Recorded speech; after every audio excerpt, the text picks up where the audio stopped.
پرتاپ سنگھ میرے سامنے کھڑا مسکرا رہا تھا۔ میرے دائیں طرف جگو دادا مجھے گھور رہا تھا۔ سارا کھیل جگو دادا کے سر پر تھا۔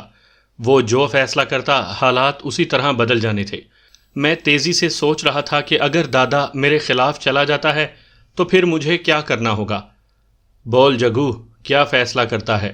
پرتاپ سنگھ کی بھاری آواز گونجی تو جگو نے یوں اسے دیکھا جیسے کسی گہری سوچ سے بیدار ہو گیا ہو۔ وہ آہستہ قدموں سے آگے بڑھا اور پرتاپ سنگھ کے بالکل سامنے جا کر کھڑا ہوتا ہوا بولا، میرے 2 جوان بیٹے مارے ہیں تم نے، یاد ہے نا تمہیں؟ میں مانتا ہوں، پر یہ وقت، اس نے کہنا چاہا تو جگو دادا نے ایک زوردار تھپڑ اس کے منہ پر مارتے ہوئے جذباتی لہجے میں کہا، وہی وقت میں اب تک اپنے کاندھوں پر اٹھائے پھر رہا ہوں بے غیرت۔ تب سے اب تک میں تم سے انتقام لینے کا ہی سوچتا رہا، اس کے علاوہ مجھے کوئی سوچ نہیں آئی۔ میں نے سوچوں ہی سوچوں میں نہ جانے کتنی بار تیرے بیٹے کو مارا ہے۔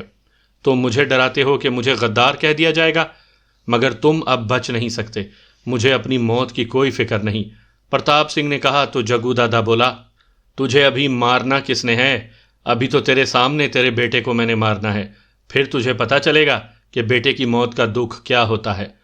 دادا جو کرنا ہے کرو، یہ نہ ہو کہ باہر کے لوگ اندر آ جائیں۔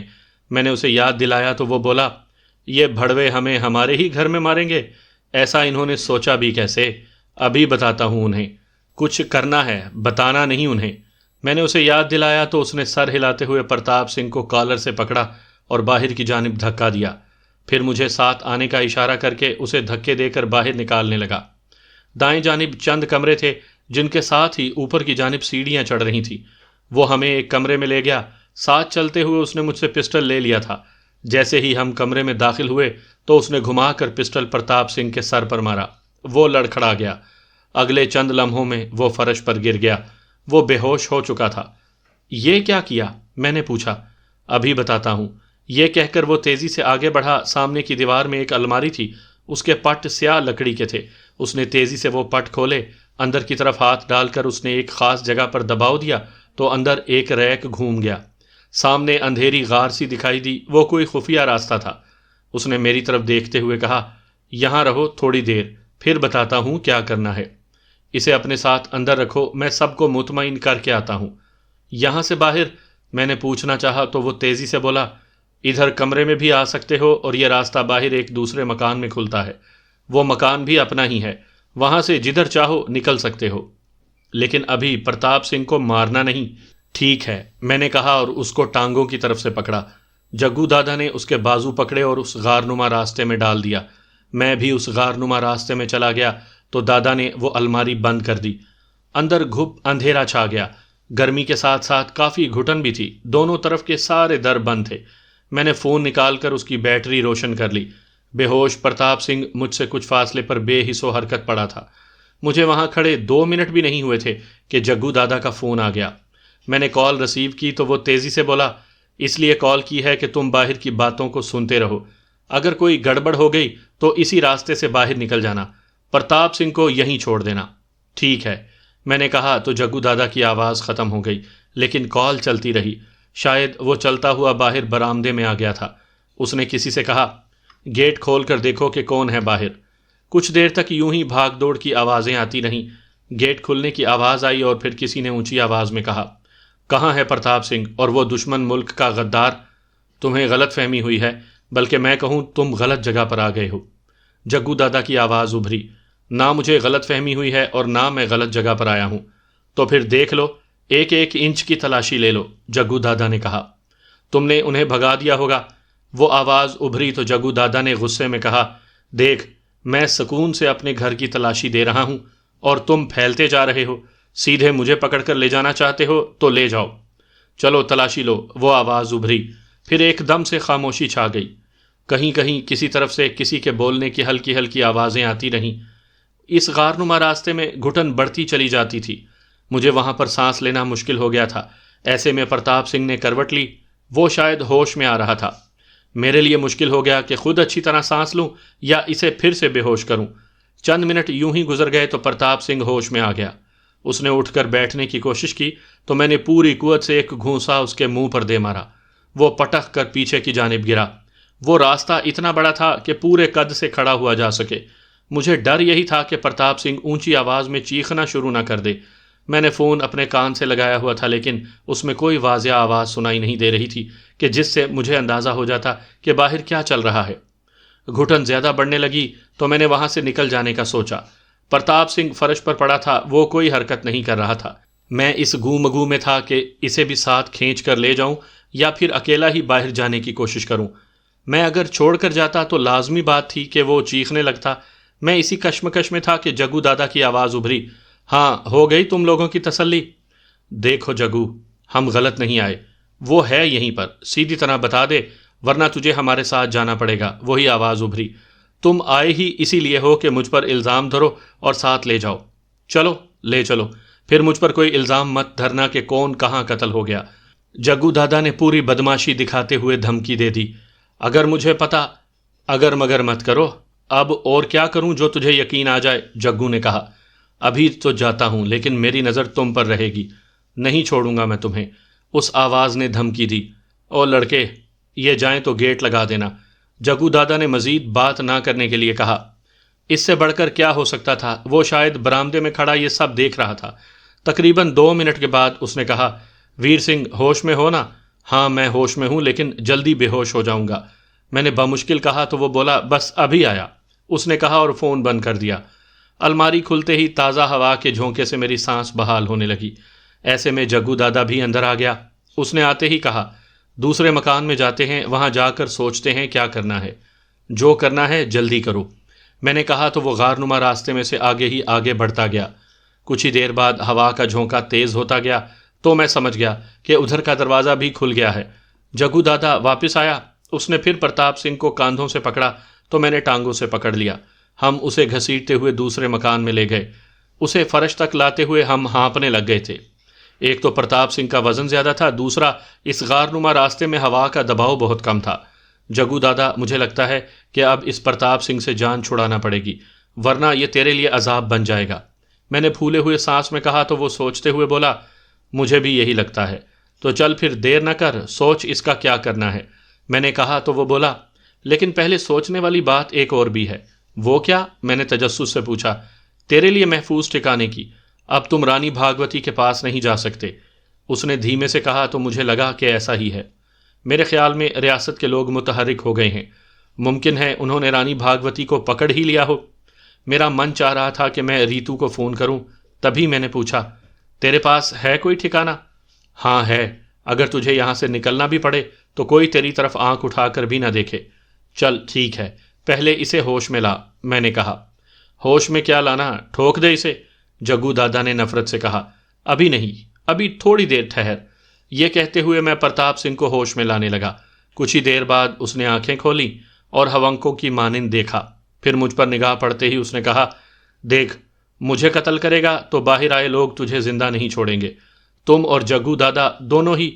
چھوڑ ان باتوں کو، میرے اور جگو دادا کے درمیان ایک بات طے ہو گئی ہے، اگر تم سچ بولو گے تو میں تمہیں کچھ نہیں کہوں گا اور اس کے حوالے کر کے چلا جاؤں گا، اگر تم نے جھوٹ بولا تو میں تجھے ابھی مار دوں گا۔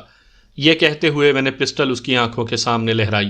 اپنے سامنے موت دیکھ کر مضبوط اعصاب والا بچنے کی کوشش تو کرتا ہے۔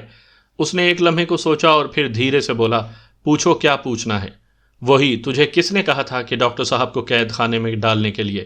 بس یہی بتا دو، میں نے پوچھا اور پسٹل کی نال اس کے ماتھے پر رکھ دی۔ وہ کسمسا کر رہ گیا۔ وہ چند لمحے سوچتا رہا، پھر بولا، سارے راجستھان کا بڑا جے پور میں رہتا ہے، مجھے جو بھی کرنا ہوتا ہے اسی کے کہنے پر کرتا ہوں، اوپر کیا معاملات ہوتے ہیں مجھے کوئی پتہ نہیں۔ کیا وہ بھی کلیان جی ہے یا؟ وہ سب کچھ ہے، اس نے بتایا۔ کیا نام ہے اس کا؟ ناگیشور، اس نے سرسراتے ہوئے کہا تو میں نے پسٹل کی نال اس کے ماتھے سے ہٹا لی۔ اس نے ایک طویل سانس لیا تو میں اس کے قریب سے اٹھ گیا۔ تبھی جگو دادا نے کہا، کچھ دیر ٹھہر، میں گاڑی کا بندوبست کر کے آتا ہوں۔ یہ کہتے ہوئے وہ باہر کی جانب چلا گیا۔ میرے سامنے پرتاپ سنگھ بیٹھا مجھے دیکھ رہا تھا۔ میں سوچنے لگا، جب میں اس شہر میں آیا تھا تو اس کا کتنا خوف تھا ہر طرف، اب بھی ہوگا، لیکن یہ میرے سامنے بے بس پڑا تھا۔ یہ ایک موہرا تھا، شاطر تو نہ جانے کہاں بیٹھے ہوئے تھے۔ کچھ دیر بعد دروازے ہی سے جگو دادا نے ہانک لگائی، چلو آؤ نکلو باہر۔ میں اٹھا تو میرے ساتھ پرتاپ سنگھ بھی اٹھ گیا۔ اسے یقین نہیں آ رہا تھا کہ میں نے اسے چھوڑ دیا ہے۔ میں نے بھی دل میں ٹھان لی تھی کہ جگو اس کے بارے میں جو بھی فیصلہ کرے وہ جانے۔ صحن کے آخر میں ایک کار کھڑی ہوئی تھی۔ چند لوگ ایک جانب بنے برآمدے میں کھڑے ہوئے تھے۔ پرتاپ سنگھ حیرت سے دیکھ رہا تھا کہ یہ سب الٹ کیسے گیا۔ میں ڈرائیور کے ساتھ بیٹھ گیا تھا، ایسے میں پرتاپ سنگھ اچانک زمین پر گر گیا۔ میں نے تیزی سے دیکھا، جگو دادا نے اس کے گلے میں رسی ڈالی ہوئی تھی۔ وہ اس قدر نفرت سے اس رسی کو کس رہا تھا کہ اس کا چہرہ بھیانک ہو گیا۔ پہلی بار اتنی نفرت میں نے اس کے چہرے پر دیکھی تھی۔ پرتاپ سنگھ زمین پر پڑا تڑپ رہا تھا۔ اس کی زبان باہر نکلی ہوئی تھی اور آنکھیں باہر آ چکی تھیں۔ وہ ایڑیاں رگڑ رہا تھا۔ کچھ دیر بعد وہ ساکت ہو گیا۔ جگو دادا نے اسے چھوڑا تو اس کا پسینہ بہہ رہا تھا۔ اسی اثنا میں 2 لڑکے بھاگتے ہوئے آئے۔ انہوں نے کار کی ڈکی کھولی اور لاش اس میں رکھ کر بند کر دی۔ جگو دادا پچھلی نشست پر آ بیٹھا۔ ایک نوجوان اس کے ساتھ بیٹھا تو ڈرائیور نے کار بڑھا دی۔ اس وقت تک ایک لڑکے نے گیٹ کھول دیا تھا۔ اس گنجان آباد علاقے سے نکلتے ہوئے ہمیں کچھ وقت لگا۔ پھر جیسے ہی بڑی شاہراہ پر کار آئی، ڈرائیور نے اسے بھگا دیا۔ تقریباً آدھا گھنٹہ کار بھاگتی رہی۔ ہم میں سے کوئی نہیں بولا تھا۔ کار میں سکوت طاری تھا۔ ایک جگہ کافی سارے درخت تھے، وہیں جگو دادا نے کار روکنے کا کہا اور کار ایک جانب رک گئی۔ ڈرائیور اور لڑکا باہر نکلے۔ انہوں نے لاش نکالی اور سڑک کنارے پھینک دی۔ پھر وہ اسی طرح واپس آ بیٹھے۔ ڈرائیور نے کار بڑھا دی۔ سامعین کرام، آپ سن رہے ہیں ایک دلچسپ جاسوسی اردو کہانی جس کا نام ہے اناگیر۔ یہ اس سلسلے کی قسط نمبر 36 ہے۔ مجھے امید ہے آپ کو میری یہ کاوش پسند آ رہی ہوگی۔ آپ نے اگر ابھی تک میرا چینل کہانی گھر سبسکرائب نہیں کیا تو ابھی میرے چینل کو سبسکرائب کر کے بیل نوٹیفیکیشن آن کر لیجئے تاکہ آنے والی ہر نئی کہانی کی اطلاع بر وقت آپ تک پہنچ سکے۔ رات کا آخری پہر چل رہا تھا۔ کار ایک پہاڑی سلسلے کے ساتھ رکوا دی گئی تھی۔ اس کے ساتھ ہی جگو دادا نے مجھے باہر نکلنے کو کہا۔ میں کار سے اترا تو مجھے ہوا میں نمی کا احساس ہوا۔ اس نے ہاتھ کے اشارے سے ایک سمت کی جانب اشارہ کرتے ہوئے کہا، چلو۔ میں اس کے ساتھ چلنے لگا تو وہ کہتا چلا گیا، یہاں اوپر ایک سادھو مائی رہتی ہے۔ وہ سادھو کیا ہے، پوری چنڈال ہے۔ دیکھنے میں تو ایسے ہی سادھو بنی ہوئی ہے، لیکن بڑا مال ہے اس کے پاس، کئی دھندے چل رہے ہیں اس کے۔ پر ہمیں اس کے دھندوں سے کیا لینا دینا، تم اس کے پاس رہو۔ وہ تمہیں یہاں سے بڑے آرام کے ساتھ وہاں پہنچا دے گی جہاں تم جانا چاہو گے۔ اس نے کہا، وہ کیسے؟ اس کے پاس 100 طریقے ہیں۔ یہاں پر کوئی تمہیں کچھ نہیں کہے گا۔ بس جتنا وقت تو نے یہاں گزارنا ہے ان کی طرح کپڑے پہننا ہوں گے تمہیں، یا جیسے بھی وہ تمہیں کہے۔ کیا اس پر اعتماد کیا جا سکتا ہے؟ مطلب یہ کسی دوسرے سے رقم؟ اوے ویر سنگھ، اس کا میرے ساتھ رقم اور مال کا تعلق نہیں ہے۔ یہ کبھی میری جگر ہوا کرتی تھی، مرتی تھی مجھ پر۔ بڑا شاندار وقت دیکھا ہے ہم نے۔ یہ تو پرتاپ سنگھ کی وجہ سے سب تل پٹ ہو گیا۔ اس نے حسرت سے کہا۔ ٹھیک ہے، میں نے کہا، پھر تیزی سے بولا، دیکھ جگو، میں نے ریتو کے ساتھ وعدہ کیا تھا کہ اسے ایک شاندار زندگی کی سہولیات دوں گا۔ یہ وعدہ پورا کر دینا۔ مجھے تم سے اور کچھ نہیں چاہیے۔ ہو گیا سمجھو۔ اس نے کہا تو ہم میں خاموشی چھا گئی۔ تقریباً آدھے گھنٹے سے زیادہ اوپر چڑھتے ہوئے ہم ایک ایسی جگہ آ گئے جہاں گھاس پھوس کی جھونپڑیاں بنی ہوئی تھیں۔ کئی جگہ پر لکڑیاں جلا کر الاؤ لگایا گیا ہوا تھا۔ کوئی الاؤ جل رہا تھا، کوئی بجھ گیا تھا۔ اس کے ارد گرد گیروے رنگ کے کپڑے پہنے کئی سادھو لمبے لیٹے ہوئے تھے۔ کوئی بیٹھا تھا اور کوئی ادھر ادھر گھوم رہا تھا۔ کئی سارے گیروے رنگ کے تکونے جھنڈے لہرا رہے تھے۔ جگو دادا ان کے درمیان میں سے چلتا ہوا ایک غار کے دہانے کے سامنے جا رکا۔ باہر 2 سادھو بیٹھے ہوئے تھے۔ غور سے دیکھنے پر ہی میں سمجھ میں آتا تھا کہ وہ سیکیورٹی پر بیٹھے ہیں۔ ان میں سے ایک نے غور سے جگو دادا کو دیکھا، پھر بولا، ماتا جی اندر ہی ہیں، جاؤ۔ اسے پتا تھا کہ ہم آ رہے ہیں۔ میں نے پوچھا، میں نے فون کیا تھا۔ ہم اندر چلے گئے۔ وہاں ایک کونے میں کئی سارے دیے روشن تھے۔ میرے سامنے ایک ادھیڑ عمر عورت دیوار سے ٹیک لگائے بیٹھی تھی۔ اس کا سر گنجا تھا جس پر اس نے ایک دھجی اوڑھی ہوئی تھی۔ اوپری بدن پر ایک بڑی سی چادر ڈالی ہوئی تھی جس میں اس کے موٹے موٹے بازو کاندھوں سمیت ننگے تھے۔ اس کی کمر سے لے کر بغلیں تک دکھائی دے رہی تھی۔ اس کا بھاری سینہ بڑے ہوئے پیٹ کے اوپر یوں پڑا تھا جیسے یہ پیٹ بڑا ہی بھاری سینے کو سنبھالنے کے لیے ہے۔ گول چہرے والی، جس پر موٹے نین نکوش تھے، ہماری جانب بڑے پیار سے دیکھ رہی تھی۔ آؤ جگدیش، بیٹھو۔ یہ کہتے ہوئے اس نے ہاتھ کا اشارہ کیا۔ وہاں گھاس پھوس ہی تھی، ہم وہیں پر بیٹھ گئے۔ وہ میری جانب دیکھ رہی تھی۔ کچھ دیر بعد بولی، یہی ہے وہ جس نے پرتاپ سنگھ کو زمین سے لگا دیا؟ ہاں یہی ہے، جگو نے ہولے سے کہا۔ اب وہ ہے؟ اس نے ہولے سے پوچھا۔ نہیں، اس نے ہنکارا بھرنے والے انداز میں کہا۔ تو وہ ایک دم سے خوش ہو گئی، پھر خوشگوار لہجے میں بولی، چل اچھا ہوا سالے نے مال بڑا مہنگا کر دیا تھا، اب تو عام ملے گا نا، تیرے لیے تو جتنا چاہے ملے گا، مفت ملے گا۔ جگو نے کہا تو وہ کہا لگا کر ہنس دی، پھر اپنے سامنے پڑی ہوئی مٹی کی سلفی اٹھا کر اس میں آگ لگائی تو غار چرس کے دھوئیں سے بھر گئی۔ اس نے دونوں ہاتھوں کو جوڑ کر سلفی پکڑی، پھر ایک طویل کش لے کر دھواں چھوڑ کر بولی، کیا چاہتا ہے؟ جے پور، وہاں کوئی محفوظ ترین ٹھکانہ، جگو نے کہا۔ ہو جائے گا، اس نے کہا۔ چل پھر میں چلتا ہوں، جگو نے اٹھتے ہوئے کہا، پھر میرے ساتھ ہاتھ ملایا اور باہر نکلتا چلا گیا۔ سادھو مائی نے سلفی میں سے ایک کش لیا اور میری طرف دیکھ کر پوچھا، پیے گا؟ نہیں، میں نہیں پیتا، میں نے سکون سے کہا۔ چل پھر ایسا کر کہ وہ کونے میں 2 چادریں پڑی ہیں، ایک باندھ لے اور دوسری اوپر لے لے، اور آ جا میرے پاس، یہاں آ کر سکون سے سو جا۔ میں اٹھا اور میں نے کونے میں پڑی کافی ساری چادروں میں سے 2 چادریں لیں، وہیں ایک باندھ لی، دوسری میں نے اوپر لے لی۔ میرے پاس پسٹل، میگزین اور سیل فون ہی تھا، وہ میں نے نیفے میں رکھ لیے، میرے کپڑے وہیں پڑے تھے۔ اپنے ان کپڑوں کو چادروں کے نیچے کر دو، سادھو مائی نے کہا تو میں نے ویسا ہی کیا، پھر اس کے پاس چلا گیا۔ اس نے مجھے اپنے ساتھ ایک جانب لٹا لیا، پھر وہ سلفی پیتی رہی اور مجھے نہ جانے کب نیند آ گئی۔ میری آنکھ کھلی تو غار میں مل گجا اندھیرا تھا، مگر وہاں پر مجھے لگا جیسے پورا ہی دن گزر گیا ہو۔ میں یہی سوچتے ہوئے اٹھ بیٹھا کہ پتہ نہیں سادھو مائی کہاں ہوگی۔ میں کچھ دیر بیٹھا رہا، پھر اٹھ کر باہر جانے لگا تو دہانے پر 2 سادھو بیٹھے ہوئے دکھائی دیے۔ ان دونوں نے اپنے بدن پر بھوبل یعنی راکھ ملی ہوئی تھی، گلے میں کینٹھے اور مالائیں تھیں۔ وہ یوں بیٹھے ہوئے تھے جیسے کسی مزار کے باہر مجاور بیٹھتے ہیں۔ ایک کی مجھ پر نگاہ پڑی تو اس نے فوراً اٹھ کر مجھ سے کہا، آؤ آگے آ جاؤ۔ میں اس کے پاس چلا گیا تو اس نے انگلی سے ایک جانب اشارہ کرتے ہوئے کہا، وہ دیکھو سامنے، وہ آبشار ہے نا، وہاں جا کر نہا دھو آؤ۔ لیکن تم لوگوں نے یہ بھوبل ملی ہوئی ہے؟ میں نے دھیمے سے پوچھا۔ ہمیں چھوڑو، تم جاؤ، اس نے کہا تو میں سر ہلاتا ہوا چل دیا۔ تھوڑی سی مشقت کے بعد میں آبشار تک پہنچ گیا۔ وہاں سے کوئی اتنا زیادہ پانی نہیں آتا تھا، ایک نالا سا تھا جس میں سے پانی نہ جانے کہاں سے گرتا تھا۔ وہ پانی ٹھنڈا اور شفاف تھا۔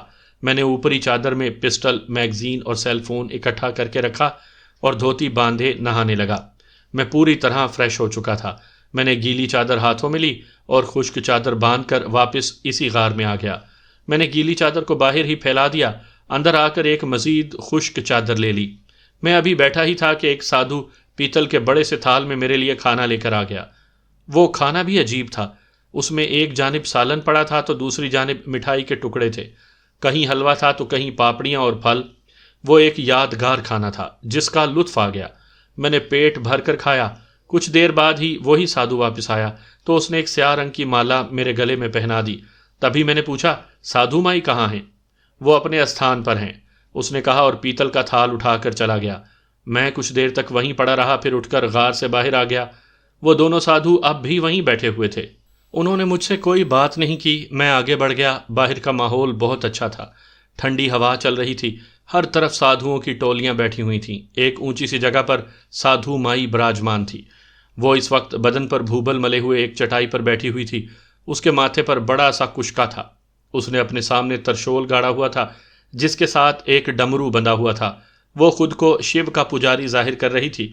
اس کے ارد گرد کئی سارے درشک بیٹھے ہوئے تھے۔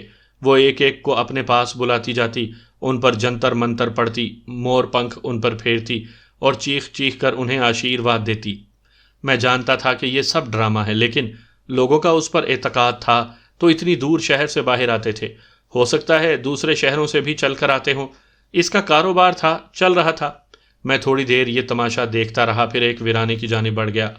وہ پہاڑی کا ایک کنارہ تھا جس کے آگے کافی سارا نشیب تھا، ارد گرد دور درخت اگے ہوئے تھے۔ راجستھان کے ساتھ ہی صحرا کا تصور ابھرتا ہے، جبکہ یہ علاقہ بھی راجستھان ہی میں پڑتا تھا، لیکن یہ جنوب کی طرف آخری سرے پر تھا، یہیں سے پہاڑی سلسلہ شروع ہوتا تھا۔ میں نہیں جانتا تھا کہ میں کہاں موجود تھا، ہو سکتا تھا کہ یہ وہی علاقہ ہو جہاں قید خانہ تھا۔ اس وقت میرا من چاہ رہا تھا کہ میں ریتو کو فون کروں، میں اس کا حال جاننا چاہ رہا تھا، لیکن ایک بار اسے فون کر لیا اور اس پر کوئی افتاد ہوئی تو میں سب کچھ چھوڑ کر اس کی مدد کے لیے جانے پر مجبور ہو جاتا۔ میں نے اسے ایک دم سے نظر انداز کر دیا تھا۔ میں نے فون نکالا اور چاچا عبد المجید کو فون کر دیا۔ رابطہ ہو جاتے ہی میں نے اسے اپنی لوکیشن بتائی اور پھر ناگیشور کے بارے میں بتایا تو انہوں نے کہا، مجھے تھوڑا وقت دو، میں اس کے بارے میں معلومات تمہیں دیتا ہوں۔ اب مجھے یہ نہیں معلوم کہ میں کب تک جے پور پہنچتا ہوں۔ میں نے بتایا تو انہوں نے کہا تم اپنے بارے میں بتا دینا، میں دیکھ لوں گا۔ اس کے ساتھ ہی الوداعی باتوں کے بعد کال ختم ہو گئی۔ میں کافی حد تک مطمئن ہو گیا۔ شام ڈھل رہی تھی جب میں دوبارہ غار کی جانب آ گیا۔ سادھو مائی واپس غار میں آ چکی تھی۔ اس کے سیوک اسے دبا رہے تھے۔ وہ یوں لیٹی ہوئی تھی جیسے بہت تھک گئی ہو۔ اس نے میری جانب اتنی توجہ نہیں کی۔ میں کونے میں لگ کر بیٹھا رہا۔ ایک سیوک نے غار کے کونے میں دیے روشن کر دیے تھے۔ سیوکوں کے دبانے کا عمل اس وقت تک جاری رہا جب تک بھوجن نہیں آ گیا۔ سادھو مائی اٹھ کر بیٹھ گئی۔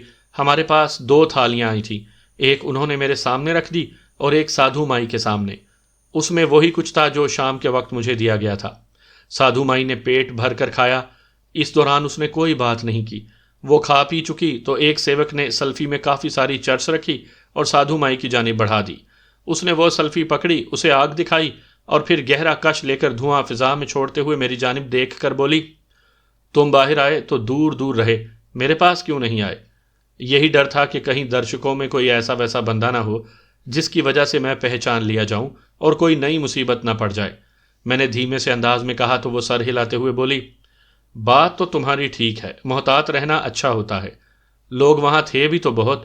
میں نے یوں ہی بات بڑھائی، ہاں بہت آتے ہیں، بڑے مسئلے ہیں لوگوں کے۔ اس نے آنکھیں بند کیے بڑے سرور میں کہا، ان کے مسئلے حل ہوتے ہوں گے تو لوگ آتے ہیں۔ میں نے جان بوجھ کر کہا تو وہ کہا لگا کر ہنس دی، پھر بولی، او ظالم، اتنے ان کے مسئلے ہوتے نہیں جتنے ہم پیدا کر دیتے ہیں۔ یہ کہہ کر اس نے ایک کش لیا، پھر گہری سنجیدگی سے بولی، اس عوام پر نہ خوف طاری ہے، ہر طرح کا خوف۔ ہر بندہ نہ جانے کتنا خوف اٹھائے پھرتا ہے۔ اس خوف کا اتنا بوجھ ہے کہ اسے سمجھ ہی نہیں آتا کہ وہ کرے تو کیا کرے۔ وہ ہمارے پاس آتا ہے کہ اس کا خوف ختم ہو جائے، لیکن ہم اسے مزید خوف میں مبتلا کر دیتے ہیں۔ یہی خوف ان سے مال نکلواتا ہے۔ میں سمجھا نہیں۔ جب ان پر خوف زیادہ طاری ہو گیا تو میں نے کہنا چاہا تو وہ بولی، اچھا بھلا بندہ جب یہ کہے گا کہ مجھ پر جادو ہو گیا ہے تو ہم نے اس کا جادو ختم کرنا ہے نا۔ جادو کے خاتمے کے لیے جاپ تو ہمیں ہی کرنا ہے۔ ہم اسے یہی خوف دیں گے کہ اگر اس دوران ہماری موت ہو گئی یا تمہاری موت ہو گئی تو پھر یہیں سے بات بنتی ہے۔ وہ جادو ختم کرانے کے چکر میں مال ہمارے سامنے ڈھیر کر دیتا ہے۔ کچھ عرصے کے بعد اس کے دماغ سے یہ بات نکال دی جاتی ہے کہ اس پر جادو تھا۔ اسے یقین دلا دیا جاتا ہے کہ اس پر جادو ختم ہو چکا۔ اس نے کہا اور سلفی سے مزید گہرا کش لے کر سلفی کو جھاڑ دیا۔ اس پر نشہ طاری ہو چکا تھا۔ مجھے ان باتوں سے کوئی مطلب نہیں تھا کہ اس کا بزنس سیکرٹ کیا ہے۔ میں نے اپنے مطلب کی بات پوچھی، میں جے پور کب تک جا پاؤں گا؟ چلے جائیں گے، جلدی کاہے کی ہے، تم سو جاؤ۔ اس نے کہا تو میں دیوار کے ساتھ لگ کر لیٹ گیا۔ میں کافی دیر تک لیٹا رہا، مجھے نیند نہیں آ رہی تھی، جبکہ سادھو مائی خراٹے لے رہی تھی۔ میں لیٹے لیٹے تھک گیا تھا، میرا جی چاہ رہا تھا کہ میں اٹھ کر باہر چلا جاؤں، وہیں کسی کھلی فضا میں سانس لوں، مگر میں خود پر جبر کیے پڑا رہا۔ میں جانتا تھا کہ اس وقت سادھو مائی کی خوشنودی بہت ضروری ہے، ورنہ میں بہت ساری مشکلات میں آ سکتا تھا۔ شاید وہ یہ جاننا چاہ رہی تھی کہ میں کس حد تک اس کی بات مانتا ہوں۔ یہی سوچتے ہوئے میری کب آنکھ لگ گئی۔ کوئی شور تھا جس کی وجہ سے میری آنکھ کھلی۔ میں نے آنکھیں کھول کر دیکھا، سادھو مائی اپنی جگہ پر نہیں تھی۔ پتہ نہیں باہر کیا تھا، جبکہ شور باہر ہی سے آ رہا تھا۔ میں نے جب غور کیا تو وہ شنکھ بجنے کی آوازیں تھیں۔ سادھو مائی کے سیوک صبح ہو جانے پر شنکھ بجا رہے تھے۔ میں پھر سے لیٹ گیا، اس کے سوا کوئی چارہ نہیں تھا۔ کچھ دیر بعد سادھو مائی اندر آئی تو اس نے مجھے جاگتا ہوا پا کر بڑے نرم لہجے میں کہا، تیار ہو جاؤ، تھوڑی دیر بعد ہم جے پور کے لیے نکلیں گے۔ جی بہتر، میں نے دھیمے لہجے میں کہا اور اٹھ گیا۔ تھوڑی دیر بعد جب غار کے باہر شور بڑھنے لگا تو سادھو مائی اٹھ کر باہر کی جانب چل دی۔ میں بھی اس کے پیچھے تھا۔ باہر سادھو مائی کے بہت سارے سیوک موجود تھے۔ ان کے ہاتھوں میں تکونے گیروے رنگ کے جھنڈے تھے، کچھ ڈھول اور شنکھ بجا رہے تھے۔ سادھو مائی کے سیوکوں نے اسے اپنے حصار میں لے لیا۔ وہ ان کے جلو میں چلنے لگی۔ یوں ہی شور میں چلتے ہوئے ہم نیچے سڑک تک آ گئے۔ دن کافی چڑھایا تھا۔ سڑک پر ایک بس کھڑی تھی۔ آدھے سے زیادہ سیوک بس میں سوار ہو گئے۔ میں سادھو مائی کے ساتھ ہی بس میں سوار ہو گیا تھا۔ چند سیوک باقی بچے جو نیچے ہی کھڑے رہے۔ کچھ ہی دیر کے بعد بس چل پڑی۔ تقریباً 5 گھنٹے کے سفر کے بعد جے پور شہر کی آبادی شروع ہو گئی۔ میں سیوکوں کے ساتھ پچھلی سیٹوں پر بیٹھا خاموشی سے سفر کرتا رہا تھا۔ راستے میں کہیں بھی کسی نے اس بس کو چیک نہیں کیا۔ کہیں پر کوئی ناکا تھا بھی تو سادھوؤں کی بس دیکھ کر وہ پیچھے ہٹ جاتے تھے۔ بس شہر کے اندر ایک بڑی ساری عمارت کے سامنے جا رکی۔ بڑا سارا آہنی گیٹ کھل گیا تھا تو بس اس گیٹ میں داخل ہو گئی۔ سارے سیوک بیٹھے رہے جب تک سادھو مائی اتر نہیں گئی۔ اس کے بعد ہم بھی اتر گئے۔ ہم سب سادھو مائی کے پیچھے پیچھے اندر چلے گئے۔ میں نے بس سے اتر کر ارد گرد کا جائزہ لیا۔ بڑے بڑے سبز لان کے درمیان سڑک تھی۔ سڑک سے آگے پرانی طرز کی 2 منزلہ عمارت تھی۔ پورچ کے بائیں اور دائیں ستونوں کے پیچھے برآمدہ دکھائی دے رہا تھا۔ کافی دور تک 4 دیواری سے میں نے اندازہ لگایا کہ یہ یا تو عمارت کسی راجہ مہاراجہ کی چھوڑی ہوئی ہے یا پھر کسی انگریز کی چھوڑی ہوئی جائیداد پر قبضہ کیا ہے۔ سادھو مائی اندر جا چکی تھی۔ بہت سارے سادھو سر جھکائے عمارت کی پچھلی جانب جا چکے تھے۔ میرے ساتھ وہی 2 سادھو کھڑے تھے جو غار کے باہر مجاوروں کی مانند موجود رہتے تھے۔ انہوں نے مجھے اپنے ساتھ لیا اور پچھلی جانب چل دیا۔ وہاں کافی سارے کمرے بنے ہوئے تھے۔ ان میں سے ایک نے ایک کمرے کا دروازہ کھولا اور اندر چلا گیا۔ میں بھی اس کے پیچھے چلا گیا۔ سامنے فرش پر میٹرس لگا ہوا تھا۔ اس نے میری طرف دیکھ کر کہا، پدھاریں۔ یہ کہہ کر وہ لمحہ بھر کو رکا، پھر بولا، کوئی سیوا ہو تو یہ بٹن دبا دیں، کوئی نہ کوئی آ جائے گا۔ دھنیہ واد، میں نے ہاتھ جوڑ کر کہا تو وہ کسی مشینی انداز میں واپس پلٹ گیا۔ میں نے سکون کا ایک طویل سانس لیا اور وہیں لیٹ گیا۔ سپہر تک میں لیٹ لیٹ کر تھک چکا تھا۔ میں نہا چکا تھا۔ کمرے کی الماری میں پڑی صاف دھلی ہوئی 2 چادریں نکال کر باندھ چکا تھا۔ مجھے اس ماحول سے وحشت ہونے لگی تھی۔ مجھے یوں لگا جیسے میں قید ہو کر رہ گیا ہوں۔ ایسے میں دروازے پر دستک ہوئی۔ وہی ادھیڑ عمر سادھو اندر آ گیا۔ اس نے مجھے نمسکار کیا اور پھر بڑے رسان سے بولا، ماتا جی یاد کر رہی ہیں آپ کو، چلو، میں نے کہا اور اس کے پیچھے چل پڑا۔ عمارت کے اندر کا ماحول بڑا خاموش تھا۔ ایک راہداری سے گزرتے ہوئے میں نے دیکھا ہال میں کافی ساری مختلف عمر کی عورتیں ایک ترتیب میں بیٹھی تھیں۔ انہوں نے گیروے رنگ کی وہی 2 چادریں پہنی ہوئی تھیں۔ چند عورتوں کے سر پر بال بھی نہیں تھے، زیادہ تر کے بال تھے۔ وہ سادھو مجھے ایک کمرے کے سامنے پہنچا کر واپس پلٹ گیا۔ سادھو مائی کمرے میں میٹرس پر اکیلی بیٹھی تھی۔ وہ کافی فریش دکھائی دے رہی تھی، شاید نہا دھو کر بیٹھی تھی۔ میں اس کے سامنے جا کر بیٹھ گیا تو اس نے میری طرف دیکھ کر مسکراتے ہوئے پوچھا، کیسا لگ رہا ہے؟ وحشت ہو رہی ہے، میں نے صاف کہہ دیا۔ وہ کیوں؟ اس نے ہونٹ سکوڑتے ہوئے پوچھا۔ مجھے لگ رہا ہے جیسے میرے ہاتھ پاؤں بند گئے ہیں اور میں بیکار پڑا ہوں۔ ارے 4 دن یہاں سکون سے گزار لے، پھر ایسی موج تمہیں کہاں سے ملے گی؟ کہیں میرا یار مجھے یہ نہ کہے کہ اس کے دوست کی سیوا نہیں کی۔ اس نے مسکراتے ہوئے کہا۔ یہ سب کیا ہے؟ میں نے تجسس سے پوچھا۔ یہ آشرم ہے، میں نے نہیں بنایا، مجھ سے پہلے ایک سادھو نے بنایا تھا، بہت اچھا بندہ تھا۔ میں اس کے بہت قریب ہو گئی، بس پھر وہ بیچارہ مر گیا، اس کی جگہ میں آ بیٹھی۔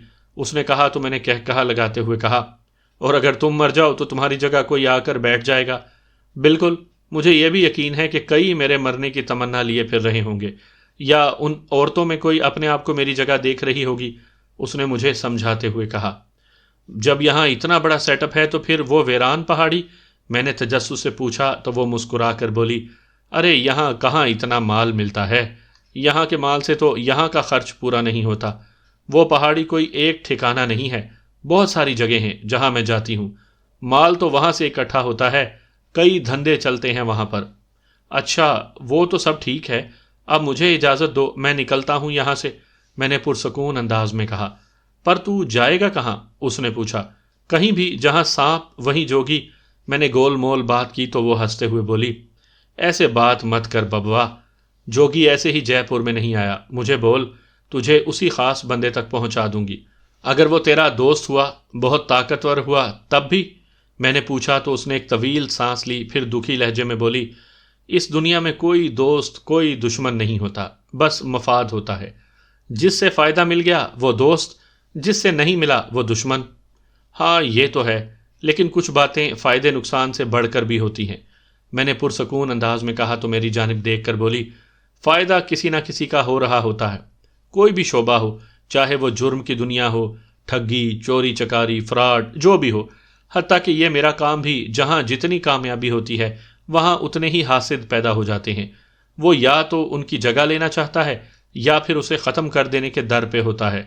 تو بتا، میں اس کے مخالف بندے کے پاس تجھے پہنچا دوں گی۔ ابھی مجھے کوئی پتہ نہیں، میں نے مترشح لہجے میں کہا۔ تو پھر تب تک یہیں پڑا رہ۔ جب جہاں جانا ہو مجھے بتا دینا۔ اس نے سکون سے کہا۔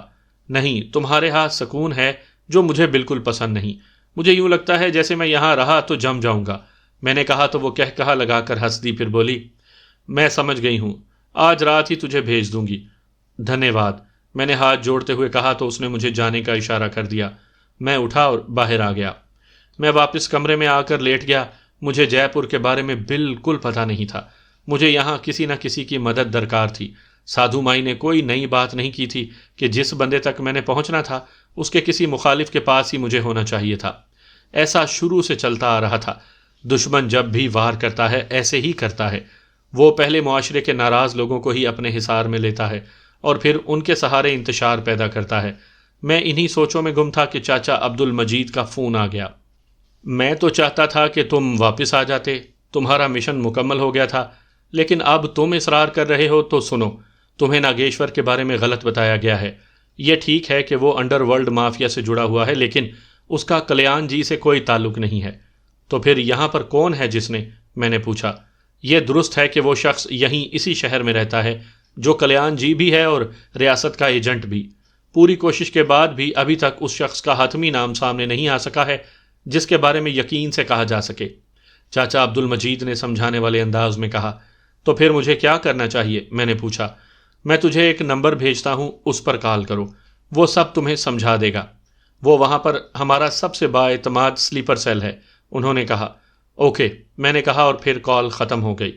شام ہو چکی تھی۔ میں آشرم کے پورچ میں تھا۔ میرے تن پر وہی 2 گیروے رنگ کی چادریں تھیں۔ میرے ساتھ ایک اور سادھو کھڑا تھا۔ ایسے میں ایک کار کمرے کے سامنے آ رکی۔ ہم دونوں اس میں بیٹھے تو کار چل دی۔ کچھ دیر سفر کرتے رہنے کے بعد وہ ایک پوش علاقے میں آ گیا۔ وہاں ایک گھر کے سامنے کار رک گئی۔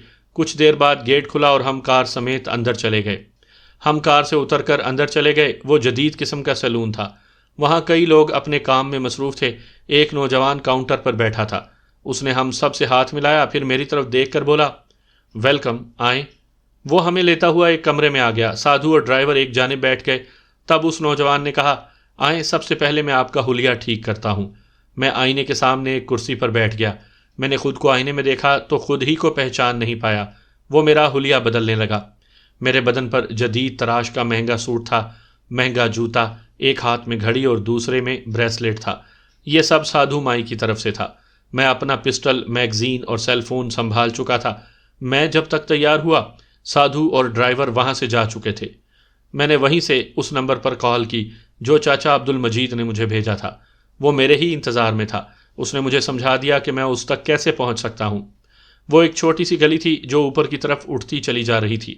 اس کے ایک طرف مکان تھے اور دوسری طرف ڈھلوان، جس کی نشاندہی ایک لوہے کا جنگلہ لگا کر کی گئی تھی۔ اس نے اپنے مکان کی جو نشانی بتائی تھی وہ پوری گلی میں ایک ہی تھا۔ جس کے آگے سیڑھیاں تھیں وہ گلی کے بالکل آخر میں تھا۔